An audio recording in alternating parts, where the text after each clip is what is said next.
Good morning. Welcome back. So we are cleaning a sprayer today.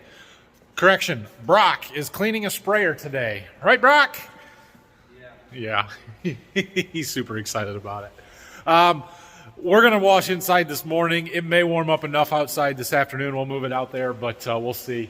It's still pretty cold out. So first thing we're going to do is just foam the whole dang thing. We're going to do it while it's still dry and dirty and try and melt some of the stuff off the boom, and just there's a lot of stuck dirt everywhere.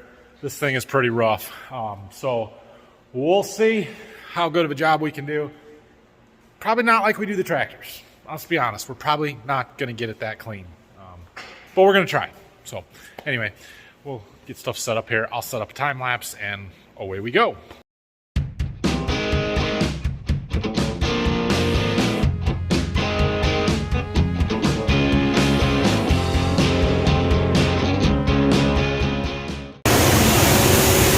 Foamed, and the foam's all dripping off, hopefully dissolving some dirt with it.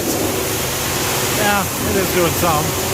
And then Brock's going to come through and wash it off. There's a lot of bird crap and stuff on there we'll have to spend a little more time on. Get a ladder or something. I don't know. We'll let him work on it for a while.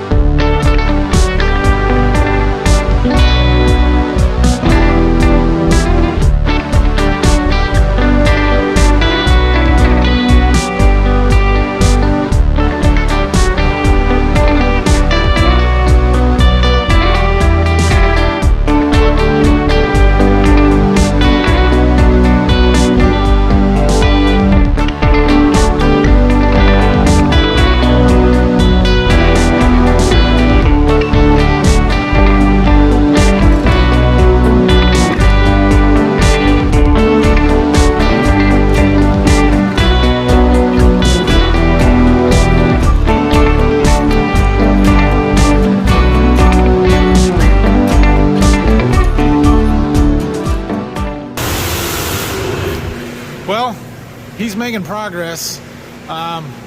This thing was dirty.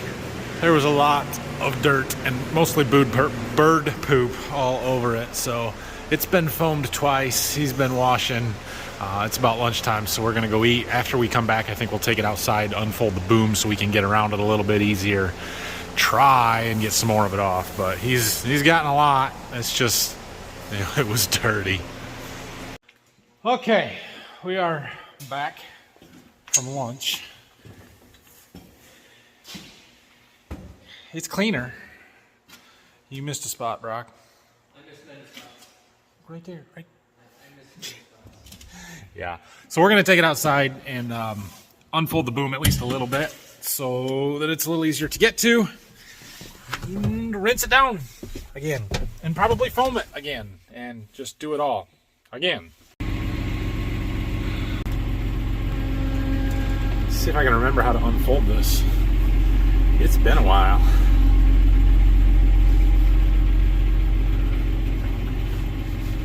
I imagine we'll figure it out.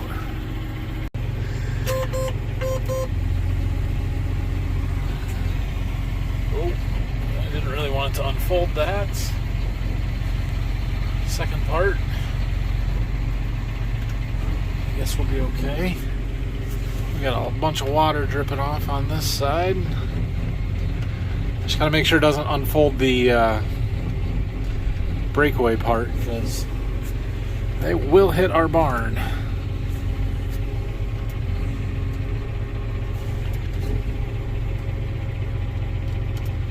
Nope, that's enough right there. This side's still kind of up in the air.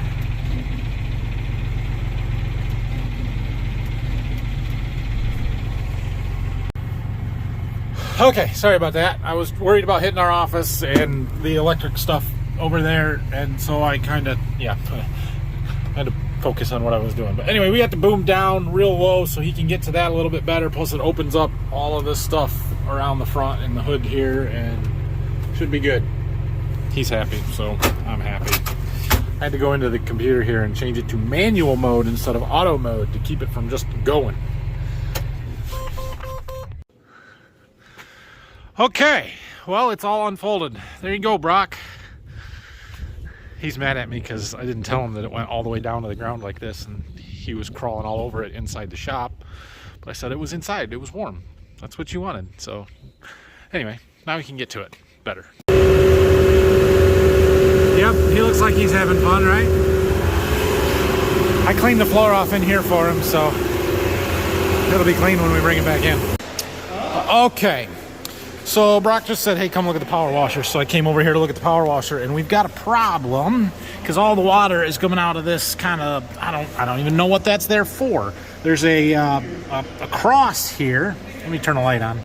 So there's a cross here. Basically, the water's coming out of this hose and going into the heater, and then it comes out down here, and it should go this way.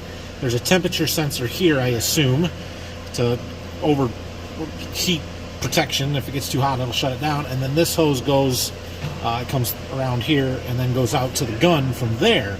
So what this one is for, I'm not real sure, and I don't know what this is. Maybe it's a pressure relief or something that blew, and we need to take it apart and look at it and fix it. So this hose has got to come off, and then we got to twist these fittings out.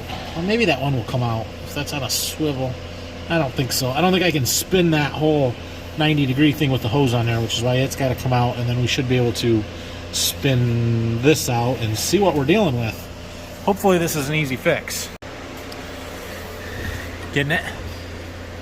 Yeah, I just understand.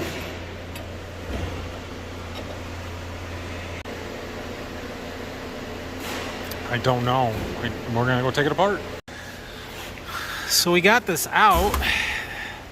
There was this piece in it that appears to be a pressure relief disc that just blows when it gets too high a pressure. I doubt that was what happened. I think it just probably is old and it got weak, or maybe it was leaking a little bit. I don't really know.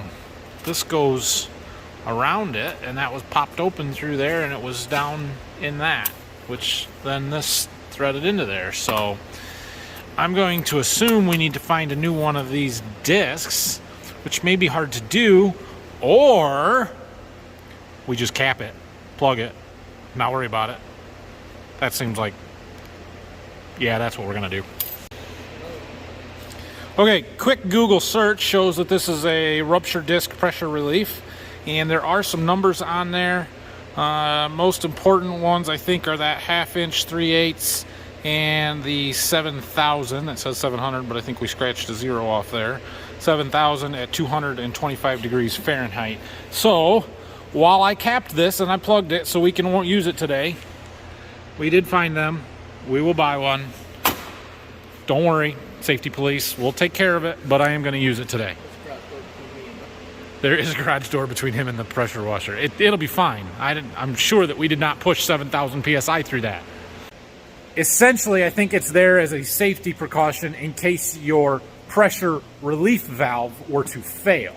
I find that to be a highly unlikely scenario, but we can test that. Look what I found. Operator's manual, number 32, right there. 32, ruptured disc assembly, 7,000 PSI. It's even giving me a part number, so we can get one of them ordered and coming. Okay, you got that plug put back in there. We've got water going through it. Now, if he turns this on and I've got this open, everything should work just fine. If I let go of the handle with it on, the bypass should go. If something happens to be wrong with that bypass, probably going to blow the pump up. Guess we're going to find out.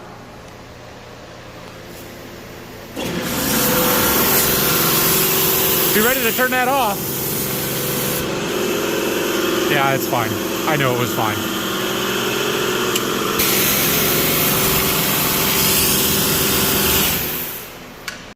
More likely than blowing our pump up, it would smoke the belts, and we'd have to buy new belts, which, while sucky, isn't the end of the world. So it'll be fine. Look at him trying to get out of power wash and claiming he's got a medical call for his ambulance. Nah, he's good. He's got to take off. So, but this seems to be working. I did do a little further research. It seems that rupture disc is in there to prevent hot water from expanding into, or expanding when it's sitting there, and gives it some protection, so as long as the burner shuts off when the water flow shuts off, we should be okay. All right, since Brock had to go, and guys, I'm just picking on him. Brock and I are fine. He does a great job around here. I appreciate his help. He's got to go. It's fine. I don't care one bit. I don't care about his hours being erratic. He's good. We're all good. Anyway, I'm going to take over power washing for a while. So, yeah, he said he would be back. We'll see. There's not a whole lot left to do on this sprayer. He got the boom pretty good, so I'm going to crawl up through the back. Just watch. I saw some steam coming in there. One of our fittings we put back together is leaking. I'm just going to use it with cold water. That way I don't have to worry about any thermal expansion or anything. It's leaking a little. It's okay. It's not hurting anything. But we do need to get that thing fixed. I did order one, so once we're done with this, we won't power wash anymore. Or we'll try not to power wash anymore until I get the part and get it fixed.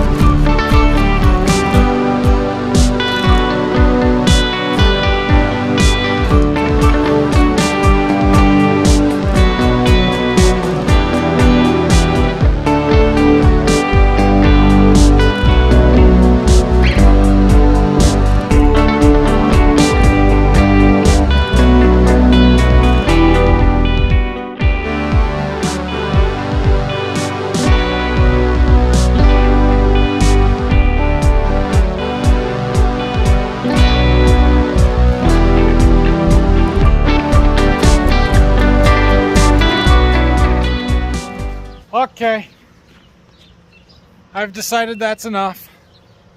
It's cleanish. As good as we're gonna get it. We power washed on this thing all day. Brock has power washed on this thing most all day, and it's a lot better than it was. So I'm gonna fold it back up. We're gonna bring it back in the shop here, look it over. Probably be disappointed in it, but good enough. And then Dad's got some stuff he's got to do to get ready. With the solution system, like I said, them valves, the pump, that kind of stuff that we're going to work on. So maybe tomorrow, I don't know, we'll see. Okay, let's get this folded up. So the first thing we're going to do is raise it all the way. Let our display get warmed up here.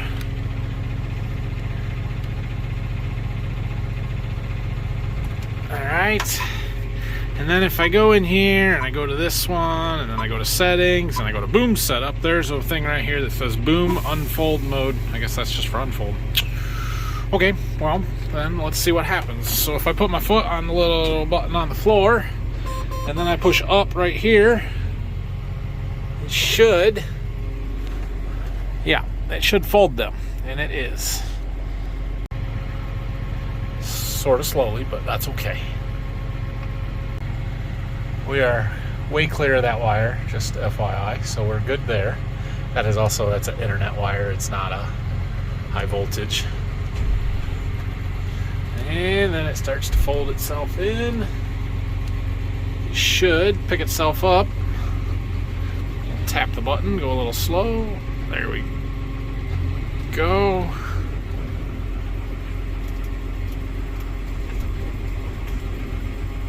Okay, once they're in, then we take our foot off the peg, hit the down button, and it sets it nice and neatly in the cradle. I don't have my door clicker, so I gotta go open it. I got a comment on yesterday's video about testing, pressure testing everything and putting water in and running it through the system. And while yes, that does need to be done, here's the problem. It's March and it will still freeze. So we cannot put water in and flush it through the booms and everything and then park this outside or we'll break everything on it. So there'll be no water going in it until we are ready to go to the field. What we'll do is put water through, pressure test everything, and then we'll use our 28% of the nitrogen fertilizer that we're going to put on our wheat is the first stuff we use. That stuff does not freeze. So we can put that in the booms after we test it with water and flush everything through it and then just leave that in, and then we don't have to worry about anything freezing after that. We'll just leave that in it until we're ready to start spraying other stuff. Okay. Looks like we need to get the hose up here and just rinse stuff down the platform, tank. Stuff's all loose. It's just with the power washer you blow things all over the place and it goes from one spot to another. So all right, so I'm gonna put the GPS receiver on the sprayer. Brock's back. He finished washing this sprayer, just rinsed it down inside here because there was some of that bird crap all over it. It's not perfect, it's not real pretty, but it's done. So we're gonna put this GPS receiver on up here. It goes, if I can get the cord out of the way, can you see? Something like that. This plugs in up here. Okay, and now we get to run an update. So John Deere has, well, I don't even know if it was John Deere. The government, I think, updated some of the frequencies and GPS satellites, and the newer John Deere receivers, 3000s and 6000s, can receive this frequency. They just need an update. The update's on that jump drive. So we're going to do that. We get to do this to all of our stuff. This one's just the first one. Well, that's not good. It didn't even try. Great. All right. Well, we'll try reload the software update onto here or format it, and I don't know. Well, it's copying. I'm also still working on yield maps in the background here, or planning prescription maps. Doing beans today. Beans are, yeah, we talked about beans the other day with Wade, but basically I do 3 zones, and it's kind of the opposite of corn. The better areas get less, the worse areas get more population. So, and it doesn't change with the variety. With corn, different hybrids require different planting populations. Beans, there's no difference. Go push that into the thing and see if it works. Let's hope it works. That other jump drive didn't work for Brock either, so I'm trying a different one. We'll see if this one works. So Dad just came in. He'd been cutting some brush this afternoon, and we were talking a little bit. He's actually considering putting some nitrogen on some wheat tomorrow. We are supposed to get some rain. Software update unsuccessful. Oh, now this one's gonna go. I don't know why, but this Starfire 3000 update is gonna go, which is the one that I need to get done. So at least it looks like it's gonna go. Might take a little while. Anyway, as I was saying, Dad might put some nitrogen on tomorrow. We are supposed to get rain on Thursday. Yeah, today's Tuesday.